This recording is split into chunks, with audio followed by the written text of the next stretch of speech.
Welcome to another podcast. This is podcast number 4 with our guest, Alex Rudd. I appreciate it, dude. Give us a little intro of just an about. Just basically, like, if you were to give me a about section on your website, give me an intro. Info about Alex Rudd. I like it. Yeah. Little 5-minute elevator speech. So hi, I'm Alex Rudd. I own and operate the Alex Rudd Fishing empire, we'll call it. I don't know if it's actually an empire. It's just this thing that I've got going on, right? You know, it's pretty cool thing that I've grown in the social media world of bass fishing and fishing kind of in general. Started about 7-8 years ago with a YouTube channel. And it was literally just a hobby, something fun to do. And as time grew and I grew and it grew, I started to realize that it was a ability for me to be able to live my dream, and living my dream was being able to fish for a living. And so I started growing the YouTube, growing Instagram, growing TikTok, growing a podcast, and grew it into what I have now, which is Alex Rudd Fishing and all of its, related social medias. And I work with some of the greatest companies in the industry that allow me to live my dream and get to make content on the internet about fishing. And it's really cool. So that's me. That's awesome. Thanks, Alex. Yeah, man. Thanks again for coming on. Absolutely. Really do appreciate it. I Googled your name, and the first thing that really popped up was Greg Blanchard and Alex Rudd, the best YouTube creators out there. I think it was from KBN or some kayak bass fishing. Yeah, I did that a few months ago. Yeah. Oh, okay. Yeah. How was that? How was that podcast? That's good, man. It was good. I like those boys. Good group of boys over there. They those are some kayak hammers for sure. And I love me some Greg Blanchard, man. He's a good dude. Me and him are on the Pure Fishing team together, and I've got to know Greg a little bit over the past couple of years, and he's solid, man. I love everything that he does because he kind of has the same mindset about it that I do, which is I'm going to do what I enjoy and not really fall into the trend. You know what I mean? Like, we're going to do our own thing and go fishing, and Greg likes to fish and he's hardcore. And so that dude, if you're a hardcore fisherman, you're okay in my book. Yeah, for sure. Absolutely. Have you guys fished together? Not yet. We've not got a chance to. I mean, obviously just him being in California and me being in Tennessee, being about 3,000 miles apart, it's a little bit hard, but, I don't know. I've not kept up with it very close, but if he made or qualified for the classic kayak. No, I don't think so. Did he not make it? Oh, well, then I was about to say that would be our opportunity to fish together. If he come out a few days earlier, he could fish with me because obviously the Bassmaster Classic is going to be here in Knoxville. Did you make it? No, I didn't. I actually didn't fish any of those events like a dummy. Like, I don't know why. It was one of those deals. Like, I was just busy. I was really busy this past year. I kind of over obligated myself. You know what I mean? And like had way too many places to go and way too many things to do when I probably should have stayed at the house a lot more. But this year I'm really kind of focusing on hopefully fishing some of those nation events and getting qualified up for next year. Yeah. Tell us the difference. Tell us the difference between like a content creator, because you're full time. Yes. You quit your teaching job and you're a full-time content creator. Tell us the difference between a content creator and a kayak bass fishing tournament angler. Yeah. Slash content creator. You know, what goes into it? Yeah. I mean, I think the biggest difference is, I mean, there's a lot of differences. It's kind of a loaded question, to be honest with you, but it's a good question. It's a good question. It is a loaded question. It's a loaded question. You just handed me a loaded gun, and I'm probably about to give it to you with both barrels. But Everybody wants to hear it, though. Yeah, absolutely. I think, the main difference is going to be that, when I go out, like when I wake up in the morning, and, my job 5 days a week is to go out and create content. And that means a lot of different things. That's create content for me and what I've got going on. And then I also have, obligations to the companies that I work with to help create content for them as well. And, most of the time that means that, that's multifaceted. So like I can create a piece of content for me and for a company that I work with at the same time. And so like, that's what I do 5 days a week. Now, that being said, I also get to fish 5 days a week. And so I get to spend a lot of time on the water and also have the free time to, practice for tournaments and that kind of thing. Last year, what made it so complicated for me is I still had a full-time job. And so, I would go do these sponsor obligations, but then have to be back on Monday morning and have to worry about going to work, being a teacher and being in the classroom. Yeah. Whereas this year, I've got a lot more time that I can go do a sponsor obligation. But then Monday morning when I wake up, I can go practice for my kayak tournament and have a lot more time to focus on that tournament. Oh And yeah. I think that's the similarity between me and somebody else is that, some other dude, let's say that is fishing all your national level events, that's taken, a week or two off work to go do that kind of thing. They have a job. And so they have like this limited amount of time they can go spend on the water where I don't have that limitation on me anymore, which is really, really cool. But as far as like the on the water, like what's the difference tournament day? You know what I mean? Because I fished quite a few kayak tournaments. I got one coming up this weekend. When I get to the water, most people do their gear and they get their rods and they get their kayak in the water and that's it. That's all they worry about all day. It's like, let me put 5 fish in the boat and we're good to go. Whereas me, I'm like, okay, do I got my GoPros? Do I got my batteries? Do I got my big camera? Am I Yeah. getting like when I catch a fish, am I making sure everything's recording? Like, am I getting this content? Am I talking to the camera enough? Like, am I creating and building this story while I'm also trying to focus on catching fish? Exactly. And sometimes, dude, it sucks. I mean, sometimes there's like Yeah. days that I'm like, man, like I need to focus right now. Like I need to go get my Yeah. fifth fish. You know what I mean? And it's like, and then Yeah. there's other days that it's like, hey, you know what? I'm glad I have this camera because it's distracting me away from the fact that I suck really bad. And so, Yeah. I mean, that's it's kind of the difference. And I just don't. I don't know, man. I focus on having fun with it. To be honest with you, I think that's another aspect. I think some tournament guys are very, very the reason that they fish tournaments is because they have a competitive drive. Like I want to be the best. And Yeah. I have that. Absolutely. I mean, I'm a very competitive person, but like I fish kayak tournaments because I truly enjoy them. Like, yeah, I don't like boat tournaments. I've never been a big guy. I've never wanted to be a professional fisherman. You know what I mean? Like, I want to fish for a living, but I don't want to be a professional, if you get what I'm saying. Yeah. And like, when I go out there and fish in a kayak tournament, yeah, I'm going for your throat and I want to win and beat you, but all at the same time, like I'm enjoying every second of what I'm doing. And so I don't know. I mean, I don't think there's a huge difference. I just think it's kind of the motivation as to why, what gets us up at 3 o'clock in the morning to drive to some Right. lake when it's 30 degrees outside and cold. Like, Exactly. it's just Yeah. what is your motivation? And kind of my motivation is to keep building what I'm building here and being able to talk to you on a podcast about it. Yeah. I Yeah. mean, I dig your energy because you could just pull up with your shoalie, go to a stream, a little river where Yeah. there's no one else around except for like someone's random purse Yeah. that shows up in the river, Right. Right. and it's so peaceful. Yeah. It's like you're just casting a buzz bait, or a crankbait around or a jig, and it's just you and the water and the nature. Yep. It's super peaceful versus competitive bass fishing. I fished over 30 tournaments this year, and it was crazy. I think all my energy just got depleted Yeah. from fishing all those tournaments, and I started losing some love for the sport because it was always kind of like, hey, am I going to cash a check this time? And how's my videos going to do? Mm-hmm. And then doing both, like you said, at the same time, figuring out the fish, Mm-hmm. making sure 2 camera angles, making sure the USB cable is rust free Yeah. so that your GoPros are running, Yeah. making sure your external batteries are charged for every single trip, Yep.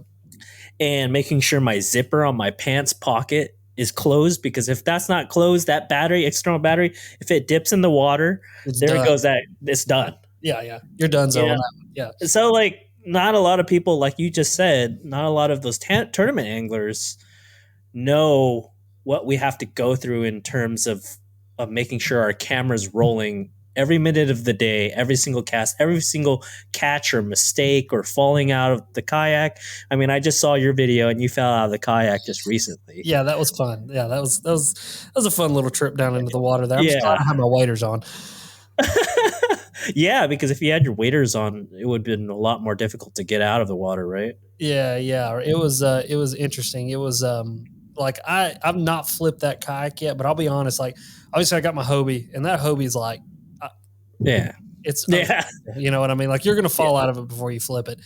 But like, dude, that shoalie is a little bit tippy. Like you can definitely tell it's made for small water and like maneuverability.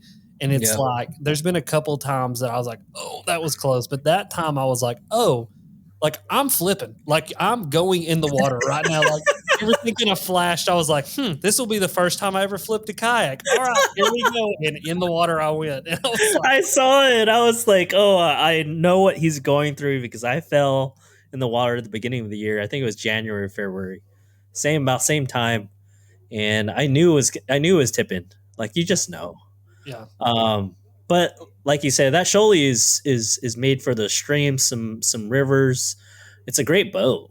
yeah, yeah. It's an awesome dude. I love that kayak, man. Just for I mean, like literally throw it in the back of your truck and be able to Yeah, just like throw it off a bridge. You know what I mean? Or just like move it around and like, dude, I've abused that kayak too. Like I honestly am beyond impressed with the build quality on it because yeah, I've drug it across rocks, parking lots. I've thrown it off things. I literally dropped it out of the back of the truck the other day on accident and like, it's good. Like, yeah, it's got some big old gouges in it, but like it still right. floats and that's all that matters. But yeah, dude, I love that little kayak. The plastic on it's pretty deep. You have Yeah, a lot of rash on it, and you go through everything: gravel, chunk rock. exactly. Damn. Yeah. And I Yeah. like how you could put your catchboard like right in the middle there. Yes, dude, that is huge. Like, okay. So I have this philosophy about kayaks. Like, I want to start my own freaking kayak company because, like, there's like 20 things from a bunch of different kayak companies that I love. And it's like, I Yeah, would love to take the seat from a new canoe, the 360 seat from a new yeah, canoe, and put it in like the hull of a Hobie. But then the Hobie have like a place in the middle where your catchboard, like a recess for your catchboard. right. And like, dude, like there's so many different little things, but man, that little feature right there is so cool because it literally like the catchboard for me in any kayak that I have other than the Shoalie is kind of just it's like a pain in my ass. Like it's just an aggravation. You know what I mean? It's like, Yeah, where do I stick it? Where am I going to put it? Where's it going? Oh, I got to exactly. move it. I got to do this. Where it's like in there, it's like, oh, this is the designated spot for it. And it's Yep, in the perfect spot where you just move your feet out of the way, put the fish down there, take a picture, and you're done. And it's like, exactly. I love that. It takes a whole like 4 steps of taking a fish picture out. Like it's just put the fish Exactly. down, take a picture. You know what I mean? I really like Yeah, that. yeah. That'd be really cool if there was a one boat that solved all of our problems of like placement of the catchboard, Yep. where to put a camera, how do I reach in the back to get tackle easily, Yeah.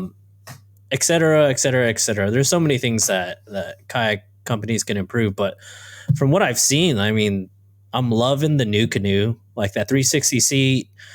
How wide it is, Dude, that's it's so awesome too. wide, man. So wide. I won one in Texas in a kayak tournament, and I love that thing, man. I got it out there in the garage, and like, dude, it is ridiculously wide. But that 360 seat is the move, like, because I mean, obviously you're fishing a kayak, so like when you're trying to reach behind you and grab something, like it's just it's always just a pain. With that, Yeah, literally with that seat, dude, you're just like grab what you need and come right back with it. And I'm just like, right, that's it. Like every kayak should have a 360 seat. Like I don't know right. why kayak companies. I don't know, man. It's interesting. I mean, kayaks have come such a long way, though. I mean, like in the same vein of Yeah. like, there's so many things that they could improve. I mean, from when I started kayak fishing, which wasn't long ago. I mean, like 3-4 years ago, I got my first kayak. I knew Mhm. nothing about it, dude. I was clueless as the day is long about kayak fishing.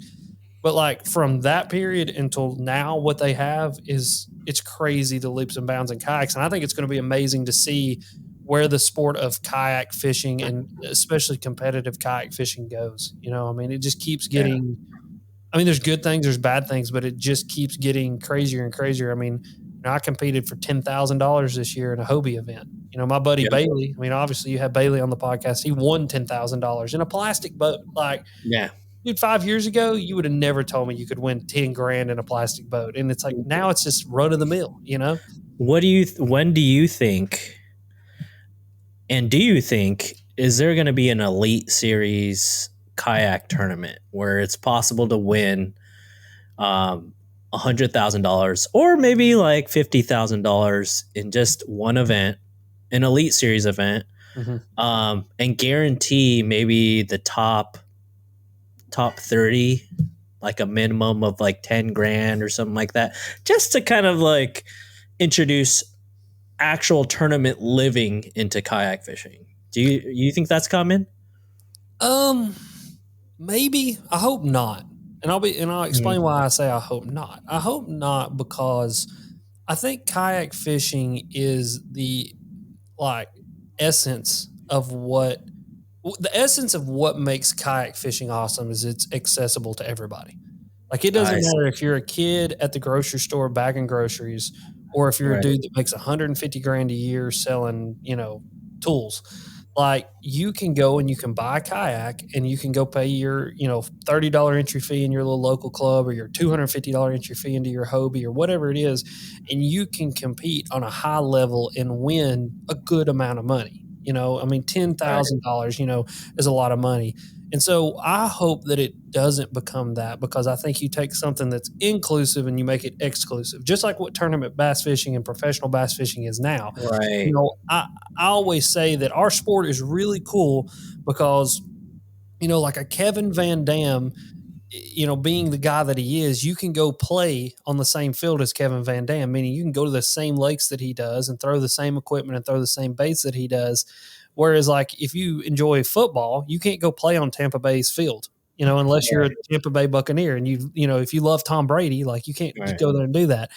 But what professional bass fishing has done is it has created this almost, divide from the normal run of the mill angler, where your normal run of the mill angler can't go and spend, $150,000 on a boat and electronics, another 80 grand on a brand new truck, and then fill it full of the latest equipment and baits and all that stuff like professional bass fishermen do.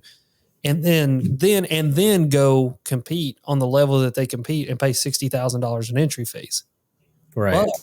in kayak fishing, you can. You can go fish against Greg Blanchard. You can go fish against Christine Fisher. You know what I mean? Like, and those Right. people, like, you can go play on the same field as they do and have just as good a chance of winning as they do, you know, and do it either in a paddle kayak like a Sholey or a big tricked out kayak like a Hobie. And I think that's what makes the essence of kayak fishing. I think that's what makes it cool. And so I don't know if we'll ever see an elite series professional kayak series. But I Mhm. do think that we will eventually see, payouts in some of these kayak tournaments get up into the 20, 30, $40,000 range. You know what I mean? Like, I think, what was it, 50 to win the TOC this year for Hobie.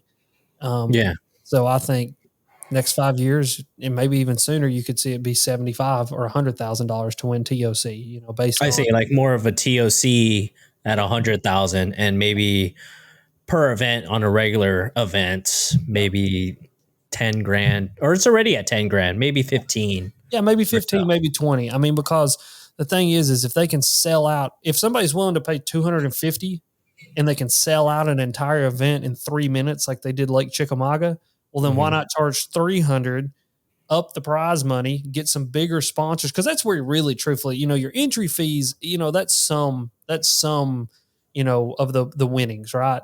But your big Mhm. money comes from your sponsors. And so I think more than anything, that's where we're going to see those bigger tournament payouts come from, is bigger sponsors are going to start recognizing how important kayak fishing is. And I'll be totally honest, I work with some of the biggest companies in the industry, and every single one of them that I talk to are very, very hyper focused on the kayak fishing world, because they see the growth that it's having and they want to make sure that they're on top of that. So I think we'll see bigger payouts eventually, but I hope we don't see like a professional level exclusive club of kayak tournament anglers, because I think it takes away from the essence of plastic boat fishing. Yeah, that's very true. Yeah. I'm gonna have to agree with you on that one. Like during my season, this past couple of months, I was so locked into double dipping on tournaments, Hmm. fishing the American bass at, I believe it was $250 buy-in, and then KBF has the same tournament going on the same day. That's like around 300. So it was a $500 buy-in. So I was just like, oh, if I win this, you know, it's gambling. It's really gambling. If I Yes. win this, I'll make $6,400 in one tournament, or 10 grand in one tournament, or something like that. Mhm. But I soon realized, jumping in my first season, I'm like, wow, like it really is just gambling. If you just trying to make a living off of tournament fishing, It's a you gamble. can't just. It's a gamble. Yeah, it It is. I really mean, is. I tell people all the time, people get so bent out of shape when I say stuff like this, but I love it. I love to ruffle some feathers. I Mm. say that tournament bass fishing, and especially like high level tournament bass fishing where you're talking about $60,000 in entry fees, is the most pure form of high stakes gambling that exists. Yeah. Because just like Texas Hold'em, W whatever it is, the World Yeah. Poker WSOP. Yeah. WSOP. So Yeah. those dudes, they obviously have a skill set, right? They're really good at playing poker, but there's a luck aspect to playing poker. Like you can know how to play a hand, you can know how the hands will play out and how, do the odds in your head or whatever. And so they're good at poker, but at the end of the day, they still got to be dealt the right hand. Yeah. Whereas It's still luck. There's still it's still luck. probability. Whereas tournament Yeah. bass fishing, man, you can go find the fish and you can be really, really good at catching them and you can be an instinctual angler. But at the end of the day, you're still dealing with a creature that has a brain and you've got to either trick him or convince him to eat whatever's on the end of your line and then Right. have enough luck to keep him pinned and get him into the boat and hope he doesn't wrap around something or jump the wrong way or something crazy happen. And have so, 15 of those stories, yeah, 15 bass, if it's a 3-day event, exactly. you have to do the same exact thing, trick a different fish, but Yes. replicate the same exact story. Get Exactly. that fish in the boat. Yes. Exactly. During like the conditions and the variables that we have to fish in a huge, like, depending where the TOC is, it could be at Kentucky Lake, right? Enormous. And you're finding 15 of those key bites in this huge lake. Like, yes. Yeah. So it's high stakes gambling, man. I've always said it is, and I always say it will. I mean, like, every time I go and enter into a tournament, I'm just gambling my money. I mean, like, you can like sports betting or you can like poker playing or whatever it is, but it's just another form of the same thing. right. It's the same devil. It's just, do you want to tug on his tail or not? You know what I mean? Yeah.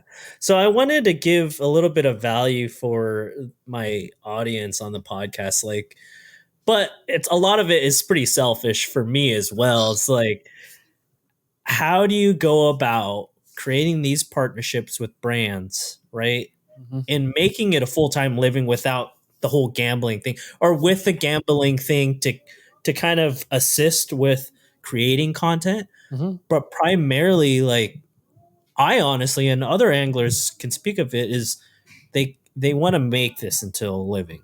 Yes, and then everybody does. Yeah. the hardest thing is, like, like, I want to step away from my freelance job of video production and focus on my passion of just fishing. And by the way, the photography and the video you do, amazing. I watched it. I appreciate the work, dude. It's some good stuff.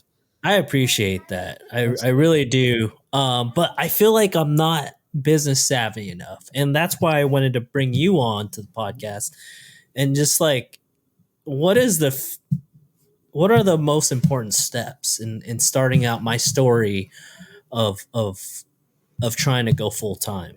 Yeah. So I think the number one piece of advice I can give you, and it's something I still live by to this day, is that it's not what you know, it's who you know. And building relationships is the most important thing that you can do. This right here, this is, you're getting to know me, I'm getting to know you. This is the most important thing that you can do within this industry and within any industry. I mean, as a teacher, my dad's been a salesman his whole life. I've obviously moved into the fishing industry side of things, but like everything that I have is because I've known somebody and built a relationship with somebody and been able to leverage that relationship for the benefit of both parties. Yeah. And then that kind of takes me into my second key is create value. And that is huge. That's as important, if not, it's as important as not what you know, who you know, because if you know the right person and you can show them that you are creating value, well, then you've won the battle. I mean, that's everything, just like you said, you wanted to ask me this question to bring your viewers value and to bring yourself value. And when I approach a company or a company approaches me, there's obviously the exchange of, well, it's going to be this much or it's going to, cost this much or whatever it is. But at the end of the day, what I'm conveying to them is the value of who I am, and what I can do. Mm-hmm. And so just like your picture and your video work, when you go to somebody or somebody comes to you and they go, hey, we find value in the quality of production or the quality of images that you can create for us. and we want to pay you for your time to do that. That's all these companies are doing for me. They see value in how I approach fishing, how I approach content creation, how I approach, whatever it's photography, videography, audio form of content. And they're just investing into the idea that is Alex Rudd and into the idea that I have a value. And I mean, simply put, I mean, that's the two most important things that I can tell you to do. And, it really starts with just building relationships and then creating that value. And obviously right now, dude, you're doing exactly what you need to do to create your value. Start a podcast. Fourth episode. We're on episode 4 here, dude. Everybody, I had a 4th episode. Everybody has a 4th video. Everybody has a 4th Instagram post. And one of these days we'll look back on this and maybe I'll be on your 400th podcast episode. And all that's what I exactly realized. It's kind of like this podcast. I needed to finally just sit my tushy down and get started with this, because this is the only way to create relationships across the nation. Or like the guy next door to me that I never talked to, and I realized like I'm going kayak fishing with him. Yeah. Or he's a kayak fisherman just like myself. Yeah. So it's like, I don't know. You got all these people saying, like, oh, another angler creates a podcast. When's it going to stop? You Never. hear that story, you hear that noise. Never. And I'm like, yeah, exactly. I'm like, why? We don't. Why would you stop it? Because so many people go through life with a famine mentality that it is we have a limited amount of podcast listeners. We have a limited amount of eyes to watch videos. We have a limited amount of this, that, or whatever. We don't. We have an ever evolving and ever growing audience of people who get into fishing, get out of fishing, kids who are coming up in fishing, kids who are going out of fishing, adults who are getting back into fishing. I mean, how many people have talked to you and said, yeah, I'm just getting back into fishing. Well, guess what? Like when someone says that to you, that means that there's been another person added to the world of which we're putting out content to. That means that there are more people that want to listen and want to consume. And so to have a famine mentality that there isn't enough to go around is just, it's hysterical to me, because there is, I mean, dude, like I tell everybody, and you could probably go back through my podcast and listen. And I tell people all the time, start a podcast, start a YouTube video, start something, whatever you have a passion for, just go and do it. Because when you start to build that content and you start to build that awareness and you start to build this audience and you start to build a base of people who enjoy your content, well, then inherently you start to build that value. You start to build that, that kind of business side of things. And it comes, man. I mean, like, dude, I didn't learn all this overnight, right? I mean, I've been at this for a long time. But 6 years, right? Looks like it. 6-7 years. I started it in 2016, 17-ish range. I see your first video right in front of me. Yeah, what year was that? Let me. I can't. Can I share it on StreamYard? I don't know if I can, but it's the surf fishing vlog with like the seagull or crane. Oh no, there's some older ones than that. There should be. Oh, is there? Yeah, I've got some unlisted. So there's some that are unlisted. Oh, okay. Yeah, I need to put them back on there. But I uploaded my first video, I think in 2016 is when I uploaded it.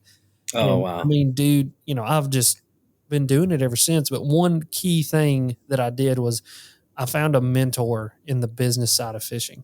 And he's a good friend of mine. His name's Rick Patry. He owns Monster Bass. And that man was an immense amount of information for me. And he invited me to ICAST back, 5-6 years ago. And we walked every aisle of ICAST as he just talked to me about, that's a person you need to know. That's a person you don't need to know. This is this and that is that. And I learned, and then whenever I had a question about something, I would go to Rick and I'd be like, Rick, what is this? How does this work? What does this mean? And by doing that, like I learned business. And then as that relationship grew, other relationships started to grow where I learned more and more business. You know what I mean? Like I just got a text from my friend, Mr. Edwin Evers. And so, Edwin and me are talking about, some business stuff. And I'm asking him questions about business because I don't know this particular thing, but I know that he knows, and that's the thing is all I've done is grow relationships with these people that oftentimes are a heck of a lot smarter than I am or a heck of a lot more seasoned in one thing or another than I am. And I just, I latch myself onto them and I learn. you know. Yeah, for sure. That's amazing. Thanks for all the advice, man. I'm pretty Absolutely. sure like my guys will love it. And let me see. So you started this 6 years ago. I remember watching your Shimano versus 13 Fishing Heck uh, yeah. Yeah. podcast or product review. Yeah, that was a good little video. That one got some views. Are you getting out of the product review? Are you still doing your product reviews? Or are you doing more like organic native type of content? Yeah, man. I right now, the kind of the content that I'm wanting to make is just more fishing. Going and fishing, going and Going to enjoying the experience, going and exploring. I'm on this big creek kick right now, and I'm going to continue to be on that kick for a while. But it's like I just want to go enjoy myself and convey the enjoyment of being out in the outdoors and the enjoyment of adventuring, while also weaving in some tips and some tricks and some things that I know. Because I mean, dude, at my core, no matter what happens, I'm still gonna have that teacher side in me. I mean, I taught for yeah, 5 years. I can remember wanting to be a teacher when I was, like still in school myself. And so, right. that want to explain and to teach somebody something new is always going to be in me. And, like today, I told you earlier, I went fishing, and, like the whole video kind of premise today was I showed you the money badger, and now I'm going to show you like how to use it and like where I focus in on my lakes and what I'm doing, and kind of explain it in depth. Because yeah, you can have the best gear in the world, and you can have all, you can have your Shimano Metanium DC Yeah. XR 25 Yeah. T7000s with your dang, like the nicest rods money makes. But like, if you don't know where to go on the lake and where to go fishing, well, then you have a hunk of metal that means nothing to you. And Right. so that's kind of where I'm at in my content creation, man. And then obviously doing the podcast thing. I love podcasting. This is like, I love this. Like, anytime you want me to come on, I will come on and ramble with you for hours. Like, I love this. And so that's kind of where I'm at, man. Just really, I am making the content that I want to see, and I'm just really enjoying myself right now. And, Mhm. I believe that, um, even though it may not be the most viral or the most, like crazy views, like, some of these guys are getting, I'm Yeah. making quality content that I enjoy making, that I believe brings value to people. And at the end of the day, I want to bring a value to somebody. I can entertain somebody all day long, but if I'm not bringing any value to you, then I think inevitably it dies at some point. And I don't want to die in the YouTube space at some point. I want to continue to grow, even if it's just one sub at a time. I'm going to keep just grinding and grinding and grinding. So Right. yeah, Right. Are you focusing on shorts a little bit man, or not as much? yeah, I mean, I want to be diverse in the content set, right? I want to make sure that I'm doing everything that I need to do. And so if you kind of look at, man, we're getting into some like juicy YouTube stuff here. Now we're getting into the conversation. Yeah, like what I mean is your day it's never the same, right? Are you Oh you're yeah, dishing out shorts, you're doing podcasts, you're doing long form YouTube content. yeah, What other platforms? You're doing Instagram. yep. TikTok. You're doing TikTok too? I got 100,000 on TikTok. Oh my gosh. Yeah, TikTok's wild, dude. That's the Wild West. That is the Wild West of content. Like, it is the most fascinating platform I've ever been on. But yeah, man, Yeah. I do a little bit of everything. On YouTube specifically, I do a short on Tuesdays, long form on Thursdays, or normal video on Thursdays, long form podcast live stream on Friday nights, and then another upload on Sunday. Instagram, I try to do daily as much as I possibly can. I waver a day here and there, but a lot of daily, just either photograph or, like a short form video piece of content, because that's just huge right Okay. now. And then TikTok, man, I've kind of backed off of it a little bit just because I'm not seeing the return of the work put in there. Okay. TikTok has a lot of virality, meaning like you can be very, very immensely viral. So I had 2 TikToks that got together over 60 million views. Wow. But like, once those were done, they were done. And it's like, now I can't seem to post anything that it wants to like, To like, to like. And it's fit in the algorithm. Yeah. exactly. And it's like, Yeah. unless you like with TikTok, like when you find your thing, you just do that thing over and over and over and over and over and over and over. And like for me, it's like the guy like, listen, did you know, have you seen that guy on TikTok and he like tells you some fact or something?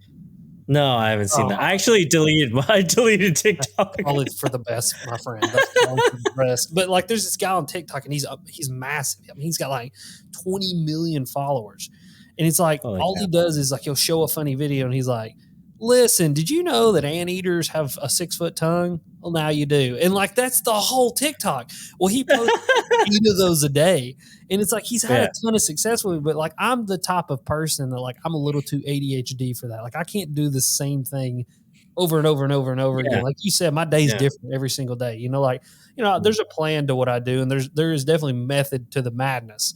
But all at the same time, it's like there's some days I get up and it's just like, all right, let's go see what happens. You know what I mean? And it's like, Yeah. I just That's awesome. yeah, man. I just turn the camera on and just let her rip and see what Dude, happens. that's the best when you're just like, I'm just gonna film today. I don't have premeditated plans. I'm just gonna film for something. That's Yeah. it.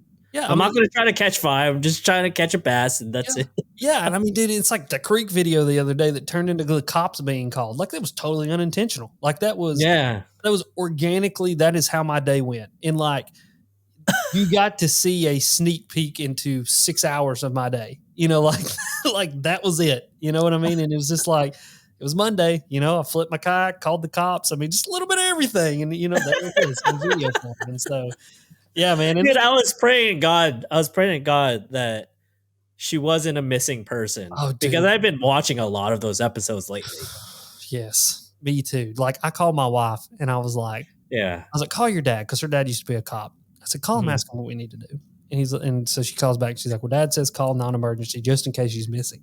Well, as soon as Bethany, my wife, goes, just in case she's missing, I'm like, oh shit, I'm going to be I'm going to be on a Netflix special. I was like, this is it. I'm like, I'm on a Netflix special right now. Or a 10-minute minimum, 10-minute short film on YouTube. Yes. From investigations or something like that. Yeah. So, yeah, dude, I'm glad she didn't turn up missing. I mean, but what really freaked me out was that same day, like on the 6 o'clock news, they found a dead body like 5 miles away. And I was like, no way. I was like, oh my God, it's her. And it ended up being some like homeless guy or something, unfortunately, a homeless man. But I was that's like, unfortunate. Yeah. Yeah. I was like, but all at the same time, I was like, oh my God, it's not her, like, right. Or whatever. I forgot what her name was, but like, yeah, dude, I think the cop kind of talked about it. He pretty much like thinks that somebody grabbed her purse, pulled all the cash out of it, and then just threw it in the creek. Yeah. We were driving by, and I was like, well, that's good. You know what I mean? Like, she's got her social security card and her license back. She left it in her she left her social security card in her purse? Yes, I thought that was kind of weird. Like, mine's in safekeeping. Like, mine's in a safe here in my house. Like, yeah, but dude, like, no joke. Social security card, license, and her license from like the past 3 years. She had all her credit cards, her Costco card, like her whole entire life was in her wallet. Like her whole credit card information and everything. Everything, dude. Like if I was a bad person, I could have like robbed her blind, like even more than she had already robbed. And I was just like, man, this sucks. Like I've lost my wallet, and so I was like, I got to get this back to this poor woman because I know how bad this sucks. Yeah, that's awesome, man. Good for you. Yeah, dude. Damn. So you're on all those social medias. That is crazy. Yeah, okay, so do you get frustrated at all that so we have Mr. Greg Blanchard right there. Oh, Greg. And every single one of his uploads, I see it and I'm just like, dang, after 24 hours he's getting 24,000, 30,000 views after like a day or two, right? What do you think it is that differentiates between your YouTube channel and his YouTube channel?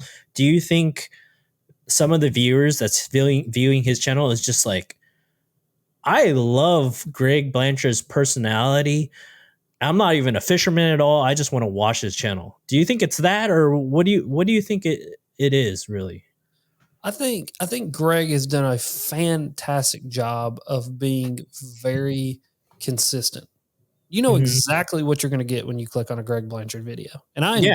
I enjoy Greg's content because of Mhm. that. Like I love his no nonsense. We're going to the lake, we're going fishing. Catch him or don't catch him, you guys are going to Yeah. see my day. And Yeah. I love his approach to that. And like Greg Blanchard videos just by looking at them. Like you don't even have to think. Like it is so Yeah. almost like it is so just like that's Greg Blanchard, and you just click on it because you know that's Greg. You know what I Right. mean? And Right. I think that's what Greg has done a fantastic job of is he has built a very, very loyal audience.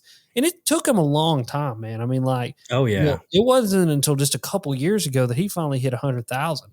And Right. like, I've followed Greg's journey of, getting 2, 3,000 views of video and then getting 5, 6, 7,000 views of video and then 8, 9, 10,000 views of video and then 20,000 views of video. And it's like he did it in the most organic way possible. And I really commend him for that because there was never any virality. There was never any like craziness that he tried to employ. There was no trend surfing. I mean, it was just, I'm Greg. I like fishing. If you don't like me, then I don't know what to tell you. You know what I mean? Yeah. So, I mean, dude, I think that's it. I think that was his key to success. And I think that is his continued key to success is just the consistency of the content that he puts out, when he puts it out, the look, the feel, just everything. Like people love to be comfortable. Like they love to have this thing that they know, oh, it's Thursday and Greg's going to upload it at Yeah. 5 a.m. And it's like, I'm going to go to work and take my morning poop and drink my coffee and watch a Greg Blanchard video. And then I'm going to go about my day. And I mean, like, dude, people love that. And that's what Greg's done. And I think that that's another key to success within this space is just the consistency, find your groove and work within your groove. Work that groove until that groove is good and deep and wide. Because when it's good and deep and wide, then you have success like Greg Blanchard. Yeah. That's definitely true. And you have to take the cap off and have some nice Oh, hair, he has right? got some beautiful hair. Like that man, like he needs a hair gel sponsor. I got nothing going on here. I got a good looking beard, but outside of that, like I used to have long hair. I actually used to have hair down to my shoulders, but yeah, like dude, Greg's got some good hair. Like I don't know how that man didn't wear a hat. Like I'm a hat man myself, but Greg, he kills it out there. It's pretty impressive. But your beard though, your beard, I think you're getting somewhere with it because Hey, man. I'm Yeah, digging that dude. icon. I'm Yeah, digging that graphic work. yeah, dude. It's part of the brand for absolutely certain. I've had a beard for I've not taken a razor to my face since I was probably 16 years old, and Oh my I gosh. just grew the old beard out, and all I do now is trim it up and keep it clean. But yeah, the beard's not going anywhere. It's definitely part of the brand. That's awesome. Do you Yeah, use conditioner for it and yeah. So I use beard oil every day in it. beard Wash oil? it. Yeah, I wash it every 3 days unless I'm doing something disgusting where it deserves a good washing in between those 3 days. Mhm. But yeah, wash it, condition it, use beard oil, and just comb it real good. I use what's called a wet brush. It's actually made for women's hair. It's actually Yeah. made for wet women's hair, and I use it in my beard. And I've always said, if you take care of your beard will take care of you. Do you get like bad audio with your beard sometimes if it's just like rubbing against a lav or something I like that? I have, yeah. I actually don't use like any lav mics with my stuff. I'm actually thinking about investing in some for some stuff I want to do down the road. Mhm. But like doing shoots, like going to a monster bass shoot or going to X2 shoots. Yeah. The boys from Silo Creative, it was pretty funny. They were trying to mic me up, and every time they would mic me, it's just like, okay, Alex, we're gonna have to change that. And I'm like, you mess around, and it's like, okay, we can still hear it. And so finally, we got it adjusted where like they couldn't hear it on my beard. But yeah, no, Oh. the lav mic will definitely pick up beard hair. Oh man. That's hilarious. Yeah. Oh, have to avoid that. So what's your plans for next year? Are you doing any kayak circuits? Any kayak organization Yeah. tournaments? Yeah, so I fish in a little local series around here called Tin Cat. We started our tournament series actually started last month. So we just take off the month of October, and then the new tournament series starts in November of the same year as our previous year. All right. And then we go November back around through September.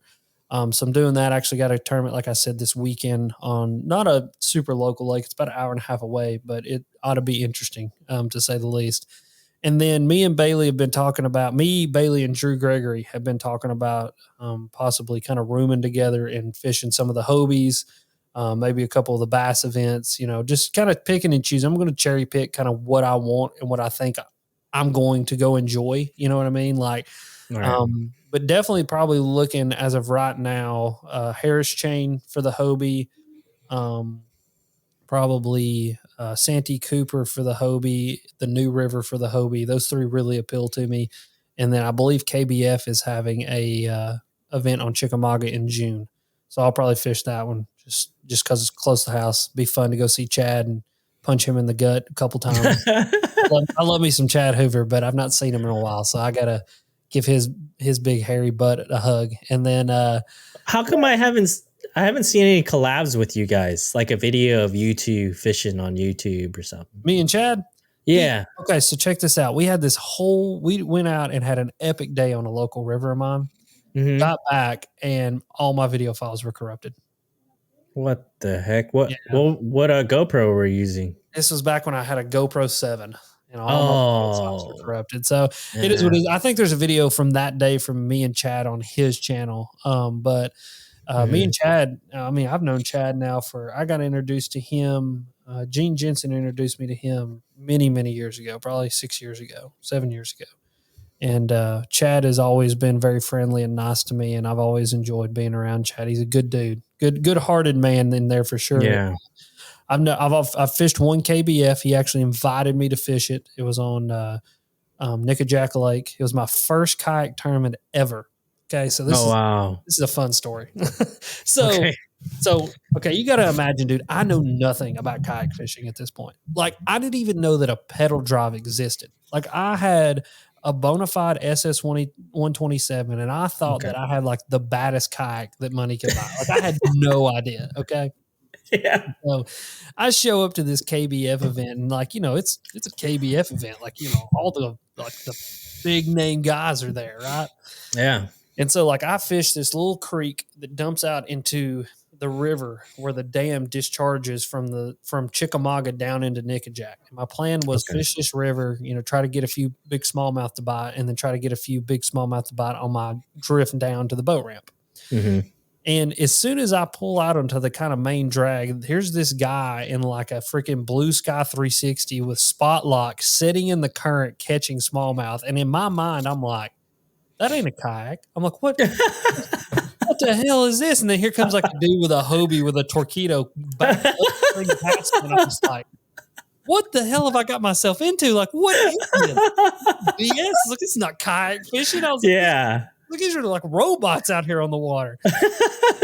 And so it was funny though. In that tournament, I caught one fish, and it was a 20-inch smallmouth. And so, like, oh wow, in my mind, like I was like, oh, I've done something. Like, I've caught a 20-inch smallmouth. And then you look at the standings, and like the dude in the lead's got like 95 inches or something. And it was like at that moment, I was like, oh, I really suck at this. And it was like, but it was also at that moment, I was like, I really suck at this.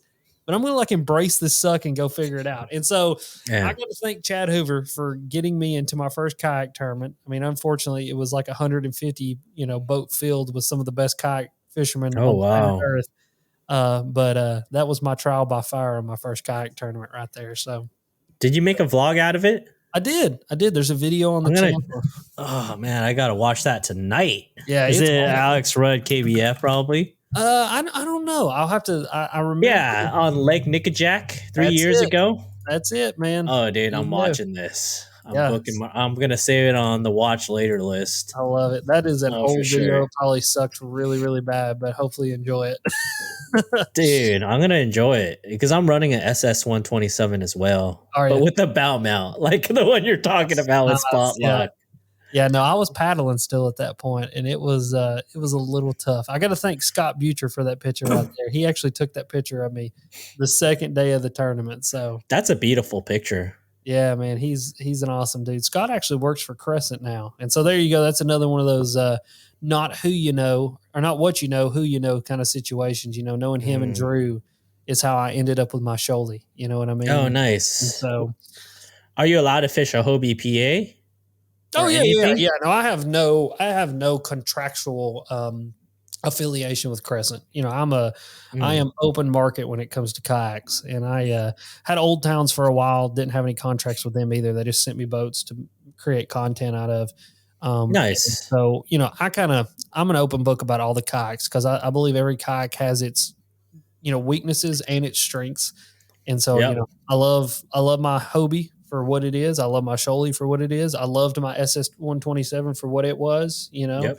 And so they're all good boats, man. That Bonafide makes a good boat. Those are good people over there too. I really enjoy those people. You know, that's a good group over there. It's making cool stuff. There's all sorts of different waters out there, and Mm-hmm. there's no one kayak fits all, really. You Yeah. know, Yeah, so there's not, and that I mean, like Drew Gregory would never fish well in a Hobie. You know, you know what I mean. It's just not yeah. his style. You know, and so that's a perfect example. I've got a lot of different, like I like a lot of different things. I do love that like shallow water, small water fishing. You know, the Hmm. most. That's kind of. I mean, it's why I have an aluminum boat. You know, I got an aluminum rig, got the 10 rig, and it's so I can take it places that other people can't go. But all at the same time, there are days that I enjoy getting out on the big water, you know, and so that's why I have a bass boat and I have my PA so I can go do those kinds of things, you know. Yeah. Do you have live scope rigged up to your boat yet, or no? I don't. I need to actually have a conversation with my good friends over at Humminbird here before too Make it long live. and make my boat live. It's because I got Yeah. 360, man. 360 is dope. Really Hmm. enjoyed having it so far. It's one of those deals. It's like it's kind of very specific to the situation. Like you know, Yeah. there's like been a couple of times where I'm like going down a bank and I'm like, damn, I didn't know that tree was out there. You know, and you cast Yeah. over to the tree and it's like, donk. Oh, there's one. You know, it's like, okay, Right. cool. I know that tree's there now. Where I think the live, man, I think the live is going to be like one of those deals that once I really figure out how it fishes in or how it fits into my fishing style, it's going to be a really, really cool tool to have. It's just, I want to make it fit into me. I don't want to go start being one of those guys that are doing figure eights out in the middle of the lake. Like I want to try to avoid Yeah. it at all costs. You know what I mean? Yeah. It's true. It's true. It definitely changed the way it changed my style of fishing. I used to be a jig fisherman, Yeah. and now I'm a strictly, not strictly, but I'm like I solely look for bait, and I'm a shad fisherman now. Yeah. I like to fish more like mid water column, top water column, unless they're spawning. Yeah. Um, but yeah, Mega Live, man. I can't wait for that video to come out. See Yeah. what goes on there. The only thing I would say is like having that Mega Live over at Kentucky Lake is Yeah. difficult because you spot out all the other species, Yes. and Yes. and it's still tough to find them on Live Scope, Mega Live, and etc. Yeah. because there's so many species in the water. Yeah. Yeah. That's one thing I'm going to be very interested to learn is what all of them look like and like how do you Yeah. differentiate? You know, like when I'm looking at like a school of perch on down imaging or on my 360, like it looks like a block. Like it's Hmm. hilarious. Like school, they like perch like they school up in like these little rectangles, and I don't know how the heck they know to get in that shape, but it's like I can tell that, or tell them, you know, a ball of thread fin from gizzards, Oh, but like really? yeah, yeah, They make a square. They make a block. yes, yeah. So if you ever see perch schooled up, they will literally be in like a rectangular shape.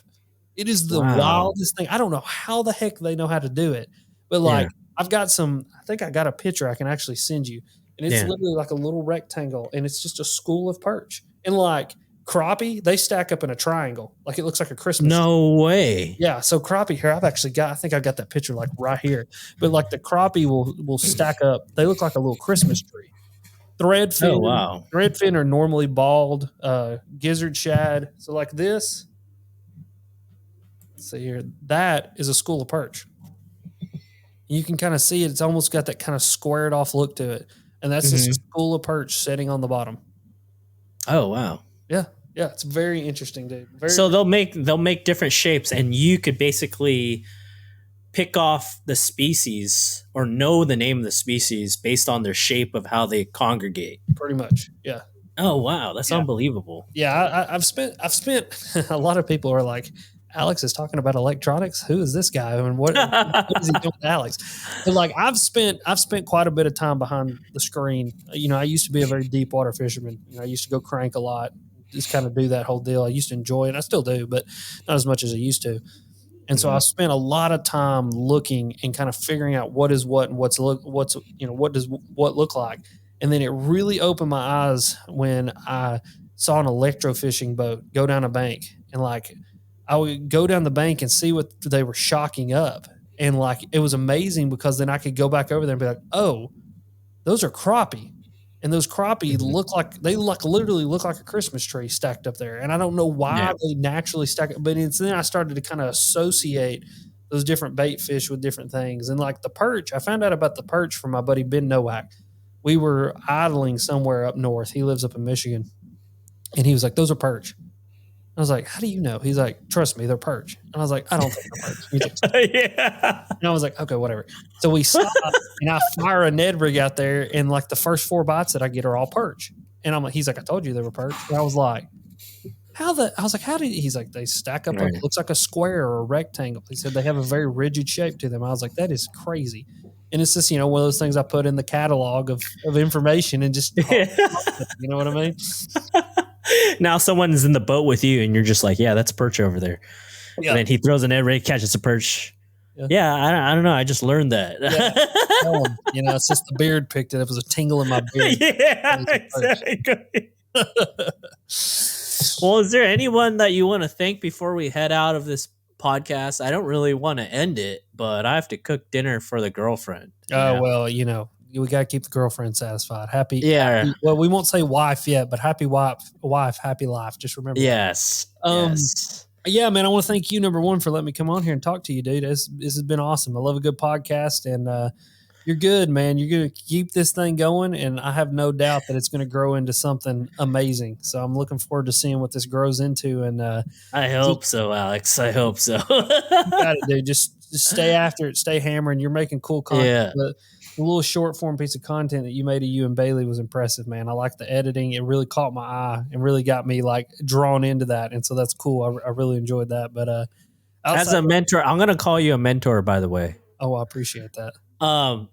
You think I should continue with those shorts? Absolutely. Those YouTube shorts? Absolutely. Are they drawing you in long enough to watch it? Yeah, absolutely. The whole entire thing? Okay, yeah, I watched the whole thing. Yeah, that was I will give you a piece of advice about shorts as far as like Instagram goes. Mm-hmm. About 20 seconds is your cap. Like they love a 20-second short. Seconds. Yeah.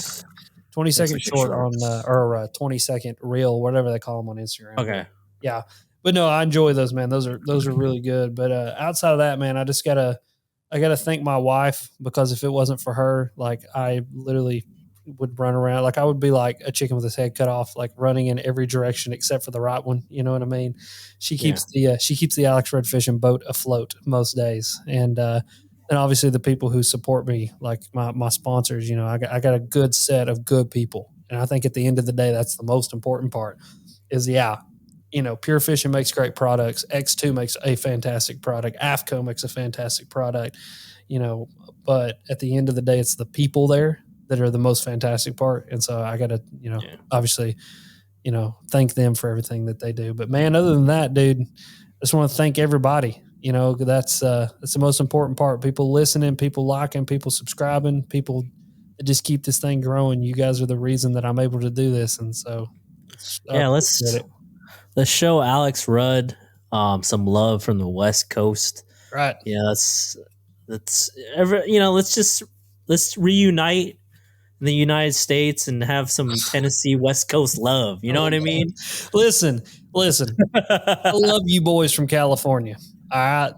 I don't love California, but I love you boys from California. I got a lot of friends from California, and y'all are all good people. We'll get that state straightened out here before too long, but y'all are all good people. I love you guys. Hey, I might find myself over in Tennessee. Who knows? It just seems like there's more content to develop over there, and it's affordable over there compared to California. Yeah, which is fascinating. There's a lot of people from California moving here. I've noticed a lot of Californians getting over this way. Show some love, man. Show some love. I love y'all. Love y'all.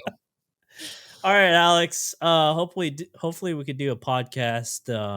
I can't wait for our next one. Hopefully I can make you like number 20 or 30 coming Let's do it. up. Let's do it, man. I love it. How about this? How about I'll do number 14 and I'll do number 40. How about that?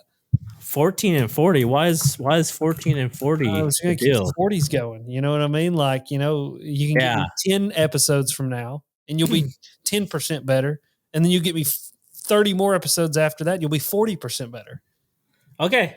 You're Not going to that have I'm to saying keep that this you're not good. same conversation. Yeah, I'm not saying that you're not good, but what I Yeah. am saying is that I know that you'll only get better. Like 1% better every single time. And by Oh, the I hope 100th so. episode, you'll be 100% better. I got to believe it. You got to. I got to believe it. You've got this, dude. No, I'm going to make it out to Tennessee and we're going to create like not just a podcast content, but we're going to create some other content. Do it. Damn. Yeah. Come out to Tennessee. We'll make it happen. I will put you. Chad. Sorry, Chad Hoover. Like, yeah, screw Chad. He'll be all right. I'm the funner version of Chad. How about that? I'm the funner Tennessee guy. Funner, younger, yeah, funner, better stash. Yeah, better looking. I don't even know if he lives here anymore. I think he moved to Alabama, didn't he? He's always on the road. He's doing that catch 22, and he's always making content on the road doing something. Yeah, he's crazy. Him and Gene are nuts. They drive around too much. I told him, I'm like, listen, find you somewhere, settle down. That's what you need to do. But, yeah, dude. Hey, listen, I had fun, man. This is a good time. Anytime you want me back, I will definitely jump on here, and I'll have to have you on my podcast here soon. I appreciate it, Alex. We'll get one knocked out, and we'll have us a good time. We'll have to bring you on a Friday Night Live, and like we'll do underrated, overrated, or something like that. And I'll get you. I think it'd be fun. Sounds good. Quick shout out to Alex Rudd Fishing on his YouTube, his Instagram, his TikTok, and is there any other social media platforms that you need to shout out real quick? No, that's about it, man. YouTube, TikTok, Instagram, podcast, everything's Alex Rudd Fishing. You just type in Alex Rudd Fishing on pretty much any platform. My ugly face is going to pop up. Or that awesome graphic, man. Awesome graphic. Still my ugly face though. It's not ugly. It's beautiful, Alex. All right. Anyways, I'll catch you guys later. Thanks for sticking onto the podcast and listening. If you listen all the way through, subscribe, follow, whatever. I'll see you guys later. Bye. Peace. Bye. Bye. Hope you find your dad.